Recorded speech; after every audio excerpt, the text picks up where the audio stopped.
saudara-saudara kaum muslimin rahimakumullah. Kita menyaksikan peristiwa-peristiwa yang memilukan dan memalukan. PHK terjadi di mana-mana. Pengangguran meningkat, harga-harga membumbung tinggi, daya beli rakyat semakin lemah. Sementara di bidang politik, kejadian-kejadian memberikan indikasi bahwa persatuan dan kesatuan kita sebagai bangsa dewasa ini tengah berada dalam ujian yang berat. Pada jumpa kita kali ini, tanpa bermaksud untuk mencari kambing hitam dari bencana yang kita hadapi, saya ingin menyampaikan sebuah hadis yang diriwayatkan oleh Imam At-Tabarani dari Ibnu Abbas bahwa Rasulullah sallallahu alaihi wasallam bersabda, "Khamsun bi khamsin." Ada 5 perkara yang dapat menimbulkan 5 macam bencana. Mari kita renungi hadis ini satu demi satu sebagai bahan introspeksi buat kita semua dalam menghadapi bencana yang tengah berlaku sekarang ini. Yang pertama, manaqasa qaumul ahda illa sullita alaihim aduwwuhum. Apabila suatu kaum sudah mengingkari janjinya, maka mereka pun akan dikuasai oleh musuh-musuh mereka. Sederhana saja nampak kalimat dalam hadis ini. Apabila orang sudah mengingkari janji, mereka akan dikuasai oleh musuh-musuh mereka sendiri. Dan musuh kita yang paling utama saat ini adalah kemiskinan dan kebodohan. Kenapa itu terjadi? Karena kita mengingkari janji kita sendiri. Di saat awal-awal berdirinya Orde Baru, kita pernah berjanji untuk melaksanakan Pancasila dan Undang-Undang Dasar 45 secara murni dan konsekuen. Kita berjanji bahwa kita akan menegakkan pemerintah yang bersih dan berwibawa. Itu semua pada permulaannya. Waktu demi waktu berjalan, kita lupa dengan janji yang kita ucapkan itu. Ketuhanan yang Maha Esa kita ucapkan, tapi kesetanan yang luar biasa yang kita lakukan. Kemanusiaan yang adil dan beradab yang kita dengungkan, tetapi kemanusiaan zalim dan biadab yang kita praktekkan. Sederhana saja saudara, hampir setiap pejabat pada posisi-posisi kunci, di awal-awal ia memangku jabatan itu, biasanya ia mengucapkan sumpah dengan lafaz demi Allah bahwa dalam melaksanakan jabatan ini saya tidak akan menerima hadiah atau pemberian dalam bentuk apapun. Itu pada permulaannya. Lama-lama rupanya hadiah itu asik juga, mulai diterima. Lama-lama dirasa kurang, mulai menagih. Dan akhirnya terjadilah praktek yang disebut suap menyuap, semir menyemir, dan lain sebagainya. Kalau ini sudah menjadi kenyataan, bagaimana kita mau menegakkan pemerintah yang bersih dan berwibawa? Undang-Undang Dasar 45 menyatakan bahwa bumi, air, dan seluruh kekayaan negara dikelola oleh negara bagi sebesar-besar kemakmuran rakyat. Yang terjadi adalah bahwa kita merasa mewakili rakyat untuk menikmati harta dan kekayaan negara, sehingga rakyat banyak tidak bisa ikut menikmatinya. Menumpuklah harta itu sehingga terjadilah pepatah, gunung ditimbun, sumur digali. Yang kaya semakin kaya, yang miskin semakin terpuruk. Kita ingkar dengan janji yang kita ucapkan di awal-awal kita bergerak. Kita ingkar dengan janji pada saat kita mengatakannya dengan menyebut nama Allah, dengan mempertaruhkan nama Tuhan. Sehingga pada akhirnya jabatan pun mengalami tender. Sudah menjadi rahasia umum. Orang mau jadi lurah mesti mengeluarkan uang. Mau jadi camat mesti mengeluarkan uang. Mau jadi wali kota, bupati, bahkan gubernur, itu ada pasarannya. Secara logika, Kalau orang memperoleh satu jabatan karena banyak mengeluarkan uang, tentu pada saat ia mengeluarkan uang, ia sudah punya pemikiran, modal pasti pulang, modal pasti kembali. Kalau orang memperoleh suatu jabatan karena banyak mengeluarkan uang, maka langkah pertama yang dia lakukan setelah memangku jabatan itu ialah bagaimana uang bisa kembali, bagaimana modal bisa pulang. Kalau modal sudah pulang, pikiran berikutnya bagaimana supaya dapat untung. Lalu kapan mau bekerja untuk kepentingan rakyat? Itu nomor 18. Kemudian kalau ada proyek-proyek besar, pertanyaannya ialah bukan apakah proyek ini bermanfaat bagi rakyat, apakah proyek ini layak untuk diteruskan, tetapi yang jadi pertanyaan paling utama ialah bagian saya berapa duit dari proyek ini. Kita bisa lihat proyek, mega proyek lahan 1 juta hektar di Kalimantan Tengah, triliunan rupiah, dan proyek itu gagal. SD Inpres bulan ini diresmikan, bulan depan retak. Jembatan-jembatan bulan ini gunting pita, bulan depan runtuh. Kita ingkar dengan janji. Kita berkata kita bekerja untuk kepentingan rakyat, tapi kita tidak pernah mengenal rakyat itu. Apabila suatu kaum sudah mulai mengingkari janji, maka mereka akan dikuasai oleh musuh-musuh mereka.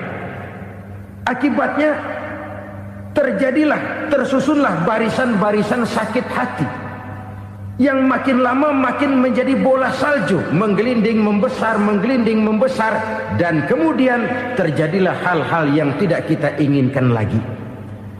Apabila suatu kaum sudah mengingkari janji, maka mereka akan dikuasai oleh musuh-musuh mereka. Ini penyebab bencana yang pertama. Kita tidak konsekuen. Tadinya kita dengan lantang teriak-teriak berantas korupsi, ganyang korupsi. Pada waktu kita belum mendapat kesempatan. Setelah kita naik punya kesempatan, rupanya korupsi enak juga dirasa. Terjadi pergeseran nilai, orang luntur, kehilangan idealisme awal. Lalu untuk menghibur diri, menutup kesalahan, kita gunakanlah pepatah bahwa tidak ada gading yang tak retak, bahwa kita harus mikul dhuwur mendem jero.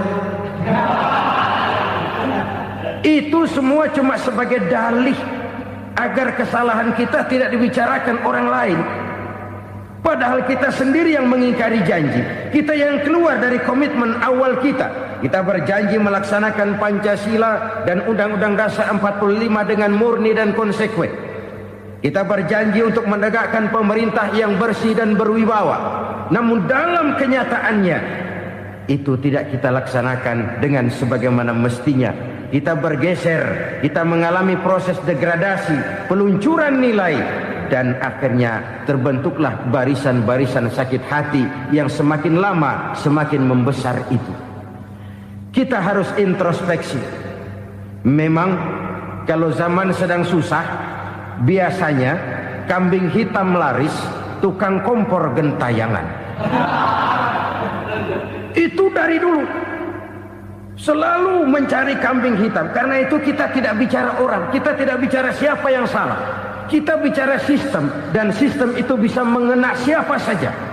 Kalau orang sudah mulai mengingkari janji, bergeser dari komitmen awal, itu sudah mulai ia mengalami proses peluncuran, proses degradasi. Ini penyebab yang pertama. Kita tidak lagi konsekuen bahwa bumi, air, sumber daya alam adalah milik negara, dikuasai oleh negara, digunakan bagi sebesar-besar kemakmuran rakyat. Ternyata rakyat yang makmur itu tidak merupakan gambaran yang menyeluruh dari rakyat kita. Undang-undang dasar kita menganut ekonomi kekeluargaan, tapi yang kita praktekkan adalah ekonomi keluarga. Kalau bukan keluarga nggak dapat proyek. Kalau bukan keluarga nggak dapat macam-macam. kekeluargaan kita rubah menjadi keluarga, timbullah penyakit nepotisme. Kita bergeser, kita ingkari janji, dan kita anggap kita atasnamakan rakyat. Rakyat cuma sekedar jadi address, rakyat cuma sekedar jadi alamat, tetapi kehidupan mereka tidak banyak berubah dan tidak banyak terangkat. Kaum muslimin rahimakumullah, ini penyakit yang pertama, penyebab bencana yang pertama. Yang kedua kata Nabi, wa ma hakamu bighairi ma anzalallah, apabila hukum yang diterapkan sudah tidak lagi bersumber dari hukum Allah, illa fasha fihimul faqru, maka akan bertebaranlah kemiskinan di mana-mana. Ini artinya apa? Apabila hukum tinggal sebuah stempel, apabila hukum sudah diatur menurut kepentingan, apabila hukum sudah tidak lagi ditegakkan secara adil, maka kemiskinan merambah di mana-mana. Hukum diatur menurut selera orang yang sedang berkuasa, maka yang benar bisa jadi salah, yang salah bisa jadi benar. Hukum dalam kenyataan hidup berlaku seperti pisau. Pisau itu kan saudara lihat, yang namanya pisau dimanapun itu tajamnya ke bawah, ke atas tumpul. Kalau hukum itu, kalau untuk rakyat, hukum itu tajam bukan main, cepat sekali dilaksanakan. Tapi giliran menengah ke atas, yang gedean dikit berbuat salah, hukum tumpul. Hukum pura-pura tidak dengar, akibatnya terluka rasa keadilan rakyat. Satu kasus rakyat diam, dua kasus rakyat diam, tiga kasus rakyat diam, kasus terakumulasi di hati rakyat, luka rasa keadilan, dan itu menjadi sumber bencana. Penjarahan, kita tidak setuju itu, tapi kita harus melihat kausalnya. Itu kan tidak berdiri sendiri, itu kan karena terlukanya rasa keadilan rakyat, melihat kesempatan ini tidak merata. Kalau rakyat ini yang ngajukan kredit ke bank, walaupun jumlahnya cuma jutaan, ratusan ribu, susahnya 17 setan. Tapi ada orang-orang tertentu yang agunannya palsu, jaminannya palsu, bawa kata belece, bukan cuma miliaran, triliunan kredit bisa keluar. Terluka rasa keadilan, hilangnya kesempatan. Rakyat cuma dapat kesempitan, jarang dapat kesempatan. Dari lukanya rasa keadilan ini, memang ya entah lipstik, entah basa-basi, dibentuklah tim ini, dibentuklah badan pengawas ini, dibentuklah tim ini. Kalau membentur tahu, hancur tahu. Tapi kalau tim yang dibentuk membentur karang, bukan karangnya yang hancur biasanya, timnya yang bubar. Kenapa? Yang dibentur batu karang yang sangat keras. Kita main-main dengan hukum, kita tidak konsekuen dengan hukum, luka rasa keadilan, dan itu terakumulasi. Edi Tamsil, rakyat tahu, terakumulasi, menguap begitu saja. Kasus-kasus lain rakyat tahu, menguap begitu saja. Ketidakadilan terakumulasi, mengendap di hati rakyat, menunggu ledakan. Pada saat sumbu meledak, rakyat tidak bisa dibendung lagi. Oke, kita tidak setuju dengan penjarahan, tapi jangan melihat itu sebagai peristiwa yang berdiri sendiri. Kenapa itu terjadi? Kausalnya kenapa? Oke, kita tidak setuju memang, tapi yang dijarah oleh rakyat kan memang cuma untuk perut. Yang dijarahkan beras, yang dijarahkan televisi, yang dijarahkan kulkas yang masih bisa dihitung, yang memang real untuk kebutuhan rakyat. Penjara-penjara berdasi kepala botak yang menguras uang rakyat habis-habisan, enak saja melenggang dalam kehidupan ini. Makin terluka rasa keadilan rakyat. Apabila hukum yang diterapkan sudah menyimpang dari keadilan yang diajarkan Allah, fasyafihimul fakru, bertebaranlah kemiskinan. Aneh, memalukan, memilukan. Sebuah negara agraris yang katanya pulaunya hijau royo-royo, gemari palau jenawi toto tentem kertora harjo, yang tahun 93 pernah mendapat penghargaan dari FAO, Badan Pangan Sedunia, sebagai negara yang berhasil dalam swasembada pangan. Sekarang ini kita terpaksa betul beli beras dari Vietnam, beli beras ke Kamboja, beli kedelai dari Kamboja. Kenapa? Lahan sawah kita habis ditanami pabrik. Teknologi kita, teknologi loncatan yang non-applied, tidak terpakai oleh kita. Lantas lahan yang tidak bisa kita tanami, kita paksakan lahan-lahan gambut menjadi tanah pertanian yang subur dengan biaya triliunan, dan kita gagal. Kita cari jarum dan kapak hilang. Kita mau jadi negara industri dengan loncatan teknologi yang maju, kita lupakan pola pijak kita sebagai negara agraris, dan akhirnya kita kecolongan. Lihatlah dewasa ini, rakyat kita antri sembako di mana-mana. Di sebuah negara agraris, ketidakadilan melahirkan kemiskinan, kemiskinan moral dan kemiskinan material. Kemiskinan moral, rakyat nggak percaya lagi sama pejabat. Rakyat mengalami krisis figur. Orang, alah lu ngomong dah sama ember.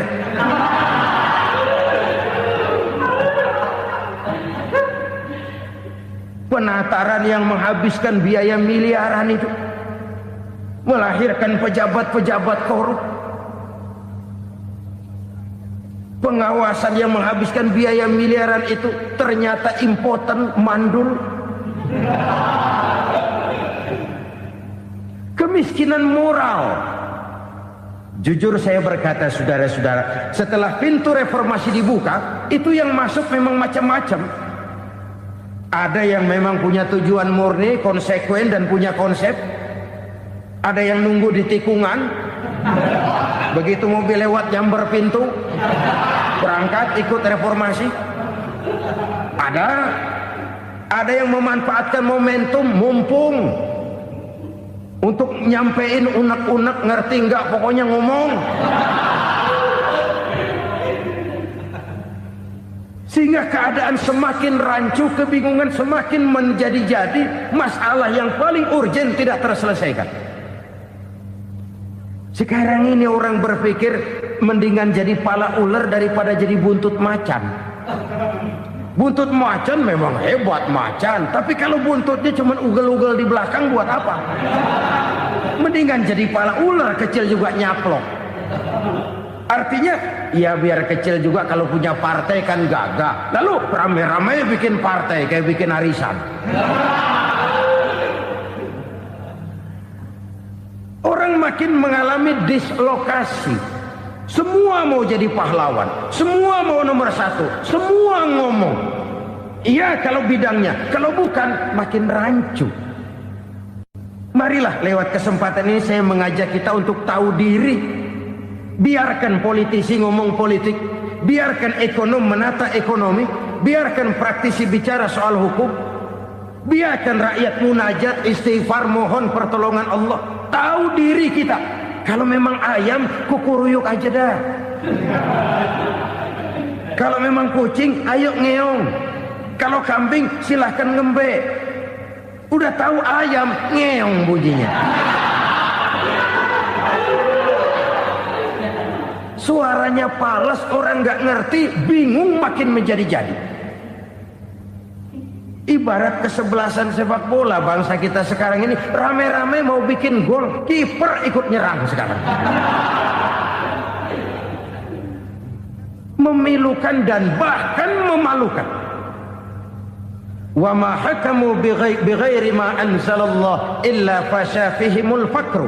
Kalau hukum yang diterapkan sudah menyimpang dari keadilan yang diajarkan Allah, bertebaranlah kemiskinan di mana-mana. Coba sekarang ini, yang punya duit bingung, apalagi yang kagak punya duit. Yang pengusaha gede ngeluh, apalagi yang pengusaha pas-pasan. Yang kagak punya beras, yang punya beras saja masih bingung, apalagi yang nggak punya beras. Ini sudah demikian merata.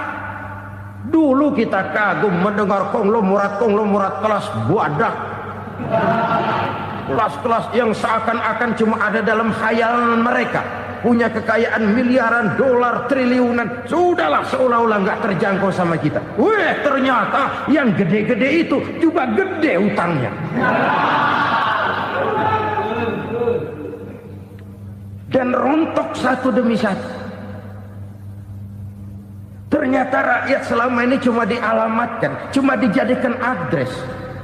Rakyat yang tidak banyak ngerti persoalan ini harus menanggung hidup ini begini berat, harus menanggung beban hidup ini begini tinggi. Daya beli semakin lemah, semakin terpuruk dan terpuruk, sedang keadaan belum juga banyak berubah. Yang hutang sama luar negeri itu kan bukan rakyat kecil, Ciano. Yang banyak nyimpen dolar juga kan Ciano. Rakyat kecil bocah kampung mah jangankan nyimpen dolar, ngelihat juga tumben. Kemana kita mesti bercermin? Sekali lagi saya mengatakan maaf, kita tidak bermaksud mencari kambing hitam. Karena itu kita tidak bicara orang, kita bicara sistem, kita bicara keadaan. Beginilah yang dikatakan Nabi, penyebab timbulnya bencana, hukum yang ditegakkan tidak lagi berorientasi kepada keadilan, tapi berorientasi kepada kepentingan. Akhirnya bentuk hukum seperti pisau, tajam ke bawah, tumpul ke atas. Hukum cuma buat rakyat kecil, tetapi kelompok menengah ke atas kadang-kadang kebal dari perlakuan hukum. Maka bertebaranlah kemiskinan. Iya, kemiskinan moral berupa lukanya rasa keadilan. Kalau rasa keadilan terluka, orang kan nunggu kesempatan, saudara. Iya, dia nggak bisa ngomong. Iya, dia nggak sanggup action. Iya, dia nggak bisa tunjuk rasa, tapi hatinya kan kapan ada kesempatan, kapan ada waktu, tunggu. Hatinya mesti begitu. Sehingga begitu ada kesempatan, terjadilah hal-hal yang tidak terhindarkan. Dan itu ekses, bukan reformasi. Jangan seperti sebuah dialog saya dengan seorang abang beca. Saya bertanya, bang, ya, abang tahu nggak reformasi? Tahu, Ustaz. Apa? Pembakaran. Terus penjarahan, lalu perkosaan. Itu reformasi. Itu yang saya lihat. Nah, itu yang dia lihat. Saya tentu tidak menyalahkan abang beca kita, karena memang itu yang dia lihat dan sejauh itu wawasannya. Tapi ini indikasi bahwa banyak rakyat kita yang belum bisa menggunakan kebebasan secara bertanggung jawab. Padahal kebebasan tanpa tanggung jawab tirani. Sebuah contoh gampang-gampangan. Saya beli radio, saya setel di kamar saya, lalu saya bilang, ini radio gue. Yang beli gue, pakai duit gue setel di kamar gue, sekeras-kerasnya, gak ada urusan sama orang lain. Itu kata saya. Tetapi tetangga saya sebelah rumah kan boleh juga ngomong begitu. Kata tetangga saya, ini mata gue, yang ngantuk gue tidur di kamar gue, kenapa suara radio lu nyampe kemari? Artinya apa ini? Kebebasan saya nyetel radio dibatasi oleh kebebasan tetangga saya yang mau tidur. Tidak ada kebebasan mutlak. Kebebasan mutlak tanpa tanggung jawab kembali akan melahirkan tirani, kembali akan melahirkan pemaksaan kehendak. Dan itu lagi-lagi bukan demokrasi. Saudara-saudara kaum muslimin rahimakumullah. Ini penyakit yang kedua, lukanya rasa keadilan, terutama di kalangan rakyat kecil. Itu mengendap menjadi akumulasi dan menunggu giliran kapan bisa dimuntahkan. Dengan kata lain, rakyatnya udah banyak banget makan yang perutnya jadi enak, nyelam. Kapan nunggu muntahnya? Udah begini banyak akumulasi yang mereka pendam di perut ini, sehingga ketika terjadi kesempatan itu sudah tidak terkendalikan lagi. Kita out of control. Saya tidak mentolerir sikap-sikap kekerasan. Bahkan saya lebih cenderung bahwa kalau di rumah kita banyak tikusnya, tikusnya saja racuni, jangan rumah dibakar. Bahwa ada korupsi, ya, ada kolusi, memang ada nepotisme, tentu. Tetapi tikusnya saja racuni, jangan rumah dibakar. Masa mau ngusir tikus bakar rumah? Tikusnya lari, tikusnya selamat, rumahnya ewes-ewes.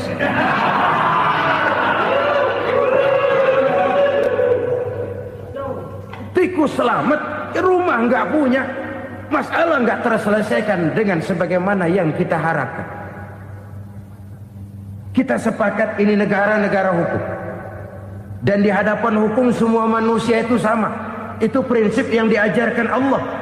Al-musawat bainan nas fi takalifil ahkam. Semua manusia sama dalam berhadapan dekat dengan hukum Allah Subhanahu wa taala.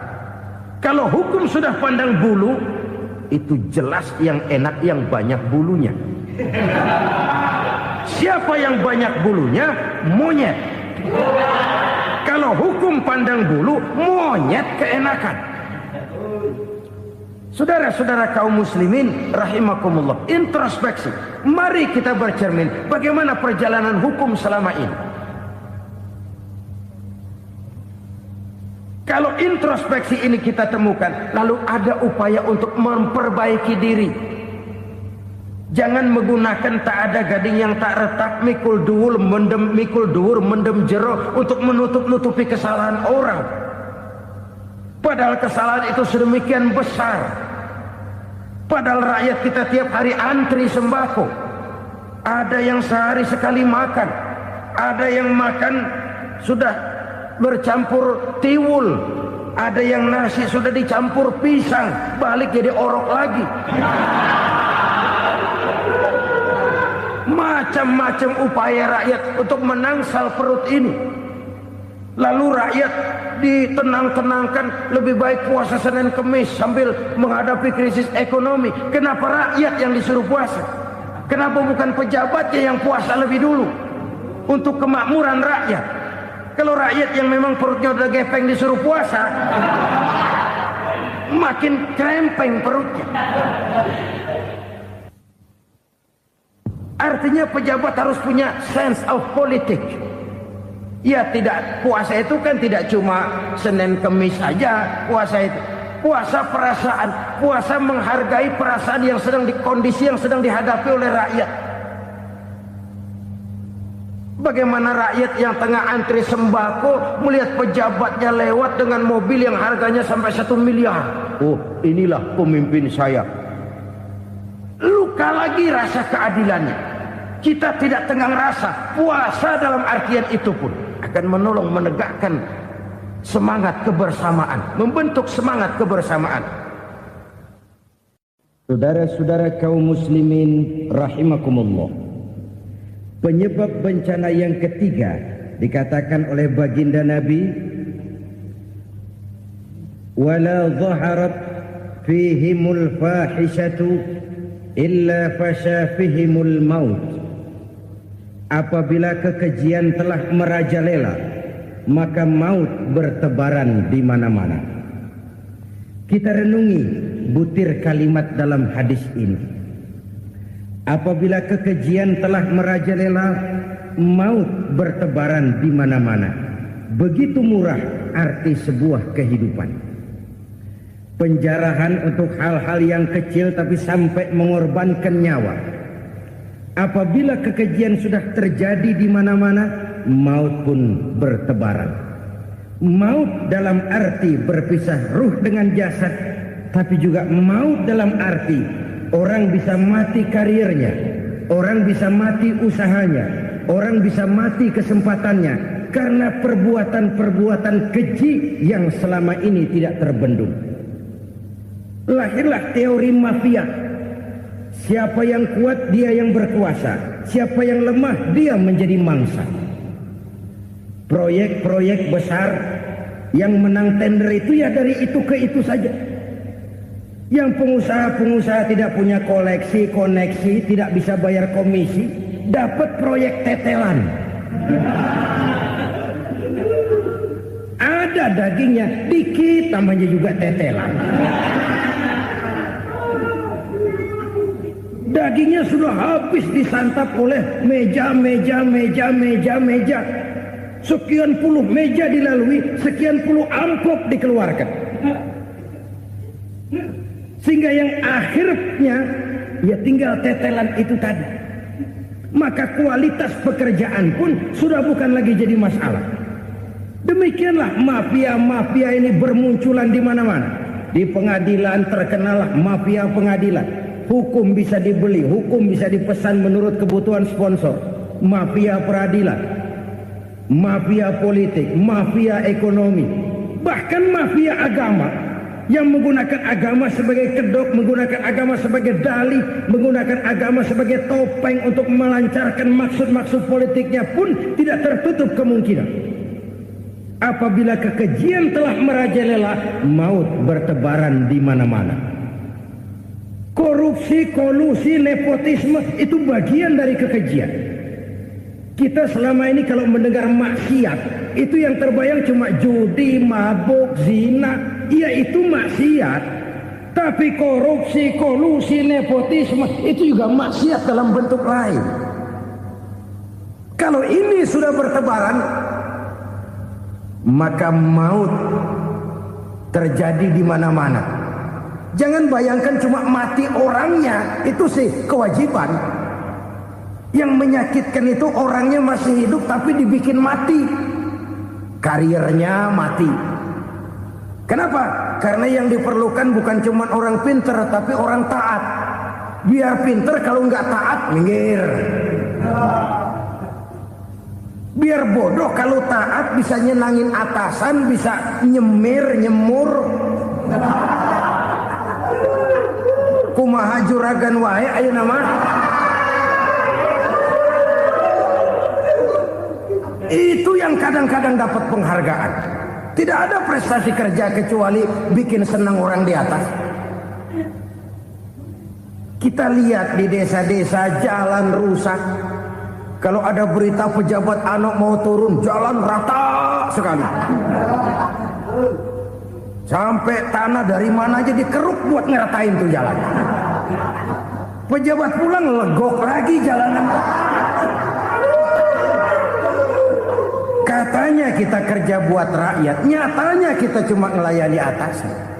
Kenapa? Terjadi lingkaran setan.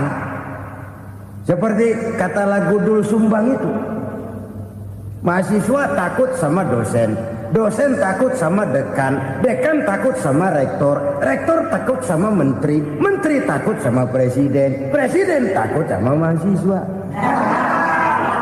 Muter balik lagi, lingkaran setan, lingkaran setan. Saudara-saudara kaum muslimin rahimakumullah. Kekejian yang merajalela, praktek-praktek mafia yang tertuang dalam kehidupan sehari-hari menyebabkan orang mati karirnya, jasad masih hidup, karir mati, itu menyakitkan. Mati bisnisnya. Rakyat kecil pernah senang ketika cengkeh booming, harganya bagus, rakyat banyak yang pergi haji. Lalu mau ditata, lahir tata niaga cengkeh, malah amburadul. Harga cengkeh jatuh, petani cengkeh kecil menjerit. Siapa yang untung? Segelintir orang. Masihkah kita pakai atas nama rakyat untuk kepentingan nasional? Padahal yang nyanyi cuma segelintir orang. Masihkah kita mau bohongi rakyat ini dengan mobil nasional tapi bikinan Korea? Masihkah kita mau bermain verbalisme, bermain kata? Ini sebuah masa lalu yang tidak perlu terulang lagi untuk masa-masa yang akan datang. Kekejian merajalela, orang mati karir. Bisa mati usaha, mati bisnis. Usahanya maju, dirangkul, hancur. Usahanya maju, dipukul, hancur, tenggelam. Bahkan yang memilukan dan memalukan badan-badan usaha milik negara itu dikebiri sedemikian rupa sehingga tidak menghasilkan hal-hal yang bermanfaat buat negara. Saudara-saudara kaum muslimin rahimakumullah, kalau nafsu yang sudah mengatur itu semua, maka kekejian pun merajalela. Orang sudah pakai teori mafia, yang kuat dia yang menang, yang kuat dia yang berkuasa, yang lemah silakan minggir di sudut-sudut kehidupan. Kalau kekejian seperti ini merajalela, maut bertebaran di mana-mana. Banyak orang mati karirnya, banyak orang mati usahanya, banyak orang mati imajinasinya. Sekarang ini dalam dunia seni, yang banyak karyawan seni, bukan seniman. Seniman itu kan dilahirkan. Lain seniman, lain karyawan seni. Sekarang yang banyak karyawan seni, bukan seniman. Mati karir, mati imajinasi, mati improvisasi. Sehingga kehidupan persis sinetron. Sinetron itu yang kita lihat rumah mewah, yang kita lihat rumah bagus. Gak pernah kita lihat di sinetron kita ini rakyat antri sembako. Kita dijejali hal-hal yang indah, yang wah, yang membuat kita tenggelam dalam gaya hidup instan, tenggelam dalam gaya hidup wah. Kita lupa dengan realitas keseharian di tengah-tengah masyarakat kita. Lahirlah kelompok-kelompok selebritis, dibesarkan oleh berbagai media. Selebritis pilek aja masuk koran, pilek.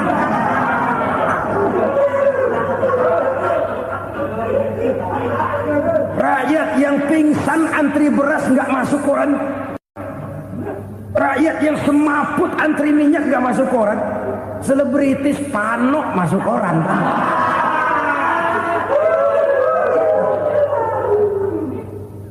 Kita besarkan hal-hal kecil, kita kecilkan hal-hal besar. Karena apa? Kita mengejar oplah.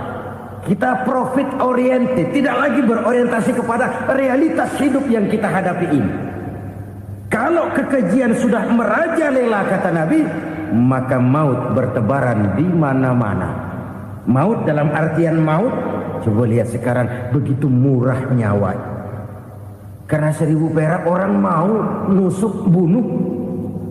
Karena beras seliter orang khilaf, begitu murah kehidupan. Tapi kekejian dalam bentuk korupsi, kolusi, nepotisme, kekejian dalam bentuk itu mematikan karir, mematikan bisnis, mematikan imajinasi, mematikan kreativitas.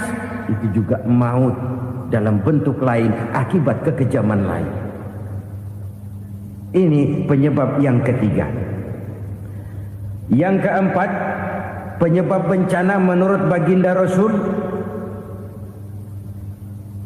wala tuffiful mikyala illa muni'un nabat. Apabila timbangan sudah dicurangi, maka tercegahlah tumbuh-tumbuhan. Apabila timbangan sudah mulai curang, maka terjadilah musim paceklik.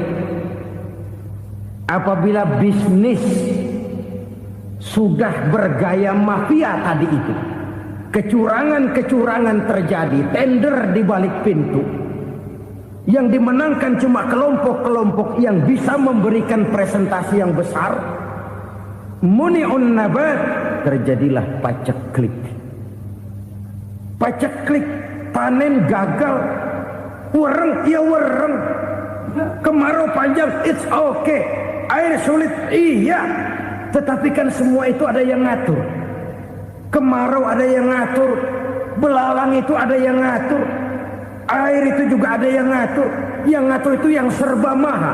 Kalau ia murka melihat kecurangan timbangan, Allah itu kalau murka kan gampang saja, tinggal komandoin balang, lang, hancurin tuh sawah. Konvoy belalang, konvoy. Allah tinggal ngutik angin El Nino.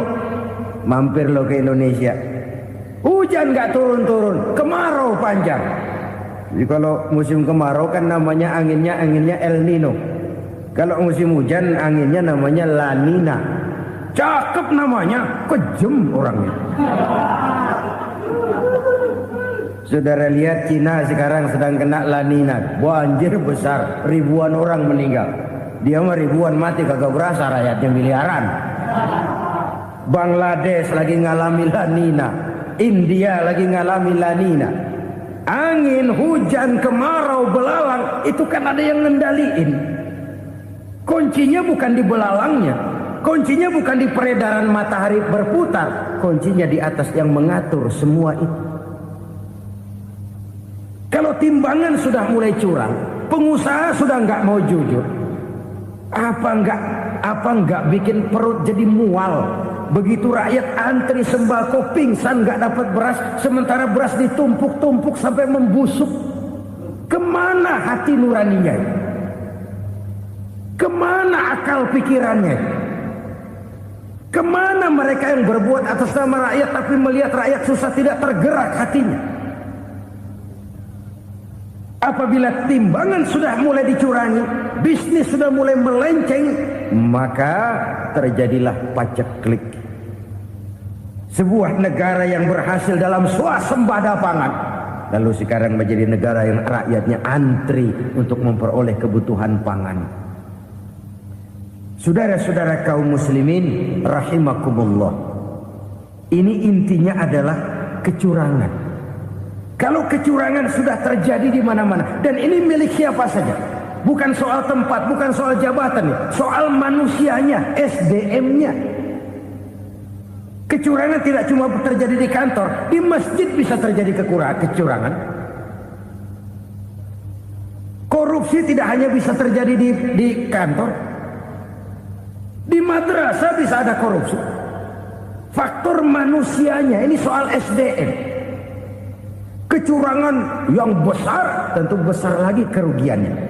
Kecurangan yang kecil, kecurangan sehari-hari, pedagang-pedagang kecil ngurangi timbangan, barang yang buruk dikatakan baik, yang baik dikatakan buruk, itu merugikan perorangan. Kecurangan yang besar merugikan bangsa dalam bentuk total, dalam bentuk seutuhnya. Nah, kecurangan-kecurangan seperti ini rakyat kan lihat, rakyat kan tahu, dan itu kembali terakumulasi di sini, pegel. Dan jangan lupa, rakyat yang nggak ngomong itu, rakyat yang nggak bersuara itu, batinnya menjerit, jeritannya menggoncang aras, dan itu didengar Allah. Yadullah fauqal jamaah, kata Nabi. Tangan Tuhan di atas orang banyak. Jeritan hati rakyat menggoncang aras. Rakyat yang terlalu banyak dizolim, rakyat yang terlalu banyak dirugikan, ya rakyat yang terlalu banyak di atas namakan, menjerit batinnya, menggoncang aras, dan Allah bisa menggerakkan apa saja untuk membuat satu situasi. Allah bisa menggerakkan apa saja untuk membuat satu situasi. Saudara-saudara kaum muslimin rahimakumullah, ini faktor yang ketiga, timbulnya kecurangan. Faktor yang keempat maksud saya. Yang kelima, penyebab timbulnya bencana menurut baginda Nabi, wala muni'uz zakat wala muni'uz zakat illa hubbisa anhumul qatr. Apabila zakat enggan dibayar, maka tercegahlah qatrun. Qatrun ini kalau bahasa kita sembako. Maka tercegahlah kebutuhan-kebutuhan yang kita perlukan. Nih, kita tidak meragukan bahwa yang kita tuju adalah masyarakat yang adil dalam kemakmuran dan makmur dalam keadilan. Nah, antara kemakmuran dan keadilan ini memang sering tidak bisa berjalan seiring. Pada saat kemakmuran kita kejar, ekonomi kita pacu, ada nilai-nilai keadilan yang tertinggal. Pada saat nilai keadilan kita tegakkan benar-benar, ada unsur-unsur kemakmuran yang terabaikan. Oke, kita bisa mengatakan kasus. Oke, kita bisa mengatakan itu sebagian kecil. Tapi kalau sebagian kecil, lama-lama kan jadi sebagian besar. Oke, kita mengejar kemakmuran. Pertanyaannya, kemakmuran untuk siapa? Oke, kita berikan kelompok tertentu kue yang besar dengan harapan nanti dia bagiin kuenya kepada yang kecil-kecil. Tapi kenyataan mereka yang dapat kue besar akhirnya malah lupa diri dan lupa daratan. Mau makin besar, malah memeras yang kecil-kecil ini. Sekarang kan yang kecil modali yang besar. Ramai-ramai buka bank, ternyata kamuflase. Uang banknya untuk kredit perusahaannya sendiri. Nasabahnya rakyat kecil. Artinya apa? Rakyat kecil disuruh modalin orang yang udah gede. Ini kan sumber geledek urusan.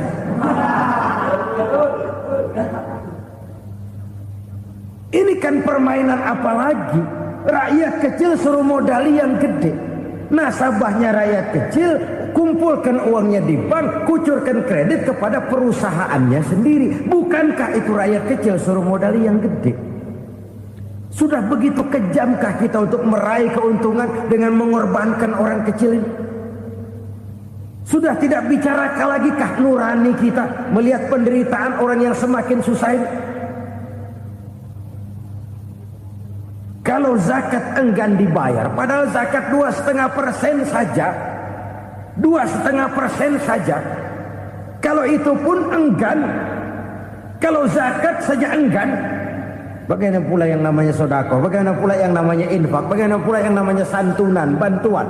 Kadang-kadang lipstick nyumbang si nyumbang, cuman nyolongnya lebih gede. Ini namanya sumbangan lipstick. Buat lipstick itu kan buat ngumpetin bibir pucat. Itu fungsi utama lipstick. Buat ngumpetin korupsinya, nyumbang kegiatan-kegiatan sosial. Tapi yang dia korup lebih gede dari yang dia sumbangin. Lipstick, kamuflase, nepu kata anak sekarang.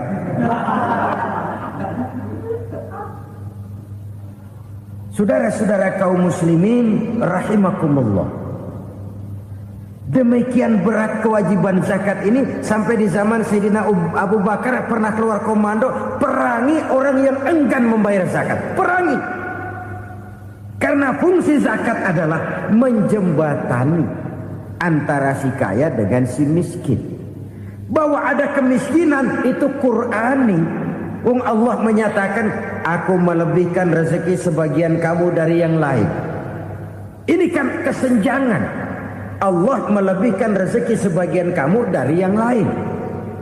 Ada itu. Tetapi itu berjalan secara nature.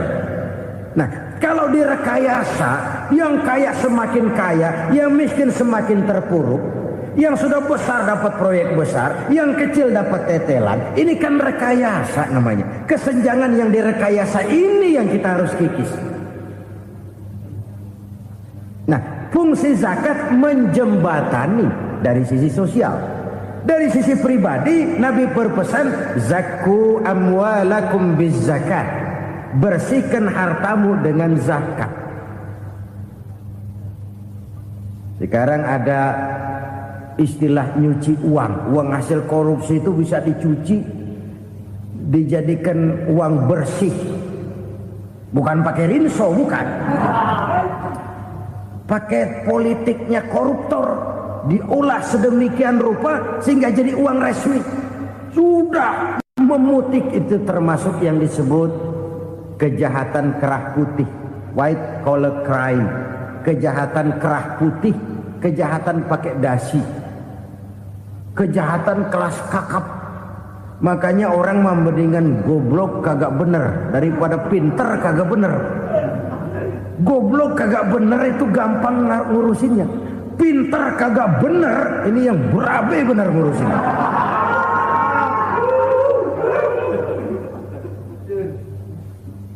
Kita bukan cuma perlu orang pinter kok di zaman sekarang. Kita perlu orang-orang bener yang punya komitmen, yang sesuai kata dan perbuatan, yang bisa merasakan apa yang dirasakan oleh rakyat, yang punya sense of politik yang tinggi, yang peka, yang penuh keterbukaan, yang punya wawasan dan pandangan jauh ke depan.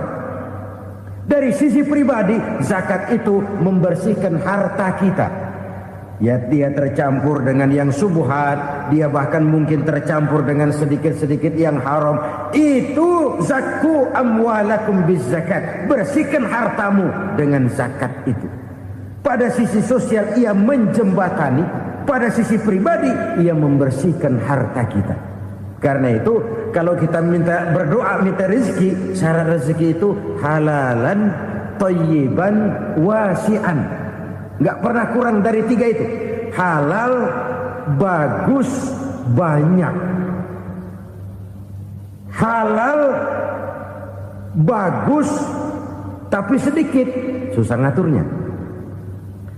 Halal, banyak, tapi kurang bagus, buat apaan? Bagus, banyak, tapi haram, enggak ada artinya. Sebab kata Imamul Ghazali, kalau kau terlalu suka memakan makanan yang haram, dikunyah masuk ke dalam perut besar, digiling oleh perut besar, menghasilkan energi, menggerakkan sel-sel pembuluh saraf, kau juga akan cenderung berpikir yang haram. Kalau sudah cenderung berpikir yang haram, perbuatan pun akan mengarah kepada perbuatan-perbuatan yang haram. Dulu waktu kelompok Jimbaran 200 konglomerat Indonesia kumpul, dihimbau supaya sekian persen kasih pengusaha lemah. Itu kan cuma sekedar belas kasihan, tidak banyak menolong keadaan. Dan bukan itu yang diperlukan pengusaha-pengusaha kecil. Yang diperlukan adalah berikan kami kesempatan seperti mereka dapat kesempatan. Berikan kami peluang seperti mereka juga dikasih peluang. Kalau cuma dikasih 100 juta, 200 juta hari ini, usaha kami nggak ada prospeknya, peluang kagak ada, kan sama juga bohong. Diceburin ke kali, disuruh berenang, tangan diikat, mendingan mampusin, ketahuan. Ayo berenang, berlomba, tangan diikat, kaki diikat, sama saja nyuruh mati. Jadi jangan kasih ikannya, kasih kailnya. Yang diperlukan pengusaha kecil menengah ke bawah itu bukan cuma sekedar belas kasih dari konglomerat besar. Berikan kami peluang seperti mereka juga dapat peluang. Berikan kami kesempatan seperti mereka dapat kesempatan. Berikan kami kredit dengan kemudahan seperti mereka juga kalau minta kredit begitu mudahnya. Menciptakan peluang dan kesempatan, pemerataan. Bukan menciptakan manusia Indonesia dengan standar ekonomi yang sama. Semua rumahnya harus sama, semua punya mobil. Itu sih kebersamaan bebek. Bebek, coba lihat bebek, satu ngalor semua, satu ngidul semua. Kebersamaan bukan itu. Kebersamaan adalah menciptakan peluang. Kalau yang kaya bisa semakin kaya, kenapa yang miskin tidak bisa ikut naik jadi sedikit kaya? Kalau pengusaha yang sudah kuat bisa bertambah menjadi kuat dengan proyek mega proyek, kenapa yang menengah tidak bisa ikut menjadi kuat? Dan kenapa kekejian itu merajalela? Kita dengar lewat berita-berita PLN tekor, PLN hutang. Kenapa? Dia beli listrik dari swasta yang belinya lebih mahal daripada penjualannya. Artinya dia beli itu listrik dari perusahaan listrik swasta, dia jual kepada rakyat lagi. Harga jualnya lebih murah daripada dia beli kepada swasta. Kenapa? Ada tekanan lagi tuh. Biasa siklus lagi. Hukum Boyle. Atas neken, paling bawah gepeng. Ya kita nih rakyat kecil, emang nasibnya gepeng terus. Saudara-saudara kaum muslimin rahimakumullah. Dari 5 penyebab bencana ini kita ambil kesimpulan untuk sebuah renungan dan introspeksi kita bersama. Pertama, mengingkari janji. Padahal janji itu yang lebih tinggi nilainya adalah di hadapan Allah Subhanahu wa taala.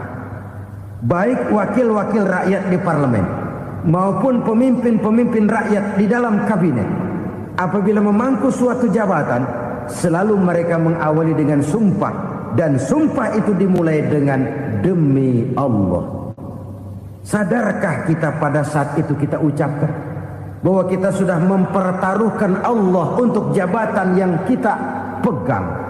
Kita sudah mempertaruhkan nama Allah untuk posisi yang dipercayakan kepada kita. Sadarkah kita bahwa menyia-nyiakan itu satu dosa yang sangat besar, yang tidak hanya kepada Allah tetapi juga kepada rakyat yang kita wakili, kepada rakyat yang kita pimpin.